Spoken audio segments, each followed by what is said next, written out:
नमस्कार माता एवं बहनें, स्वागत है। हमारे भविष्यवाणी चैनल में आज बात करते हैं सावन के महीने में व्रत रखना क्यों जरूरी है। सावन का महीना जब धरती पर उतरता है तो लगता है जैसे आकाश स्वयं पृथ्वी को चूमने चला आया हो। बादलों की गड़गड़ाहट, हवा में घुली मिट्टी की सौंधी महक और बरसात की रिमझिम बूंदें किसी अलौकिक संगीत की तरह हमारे अंतर्मन को छू जाती हैं। यही वह समय होता है जब सृष्टि की हर कली, हर नदी, हर पर्वत और हर जीव शिव के नाम में लीन हो जाता है। सावन में सिर्फ मौसम ही नहीं बदलता, मन की रथु भी बदलती है। और इसी बदलते मन के भीतर जन्म लेती है वो अटूट श्रद्धा जो कहती है, अब व्रत करूंगी भोलेनाथ के लिए। क्योंकि सावन के सोमवार केवल एक दिन नहीं होते, यह वो अवसर होते हैं जब आत्मा और परमात्मा के बीच की दूरी सिमटने लगती है। व्रत केवल भूखा रहने का नाम नहीं, ये उस भाव का नाम है जहां हम संसार की मोह माया से हटकर केवल शिव की तरफ बढ़ते हैं। एक साधारण सा दिन जब स्त्रियां, पुरुष, कन्याएं, वृद्ध सभी एक ही संकल्प लेते हैं कि आज मेरा तन, मन और जीवन केवल शिव को अर्पित है। इस संकल्प में जो शक्ति है, वही शक्ति जीवन की दिशा को मोड़ देती है।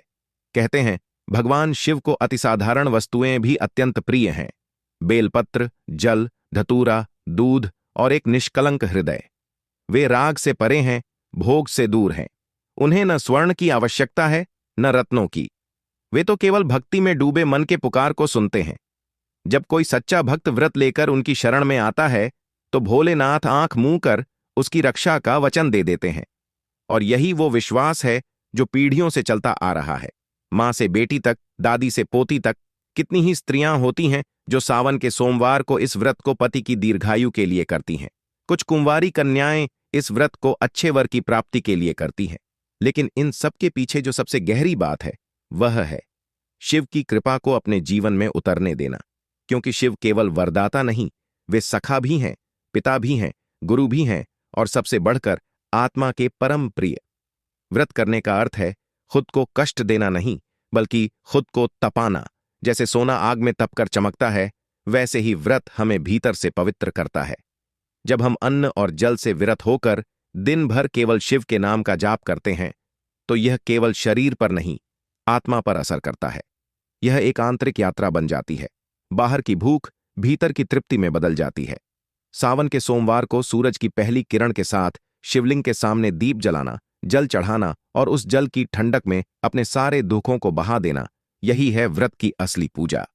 ये वो क्षण होते हैं जब मन सच्चे भाव से कह उठता है, हे शिव, मेरी हर सांस, हर स्पंदन तुम्हारे चरणों में अर्पित है। शिव को भोला कहा जाता है क्योंकि वे सच्चे मन से बुलाने पर तुरंत आ जाते हैं। वे किसी विधि विधान की बंदिशों में नहीं बंधे, वे किसी यज्ञ, किसी हवन के मोहताज नहीं। वे बस प्रेम के भूखे हैं। और जब व्रत के रूप में यह प्रेम प्रकट होता है तो शिव इतने प्रसन्न होते हैं कि वो पूरा जीवन संवार देते हैं। वे केवल भक्ति का फल नहीं देते, वे तो अपने आप को ही दे देते हैं। कितने ही प्रसंग हमारे शास्त्रों में हैं जहां सावन के सोमवार के व्रत ने जीवन की दिशा को बदल दिया। पार्वती मां का तप जो उन्होंने कैलाशपति को पाने के लिए किया था, वह भी इसी व्रत की पराकाष्ठा थी। उन्होंने भी सावन में कठोर तपस्या की, उपवास किए, वन में रहकर शिव का स्मरण किया और अंततः शिव को पति रूप में प्राप्त किया। यह केवल कथा नहीं, एक प्रतीक है। जब श्रद्धा अडिग होती है तो ब्रह्मांड भी झुक जाता है। आज भी जब हम सावन में व्रत करते हैं तो पार्वती मां की ही परंपरा को आगे बढ़ाते हैं। यह परंपरा केवल शरीर से नहीं, संस्कारों से जुड़ी है।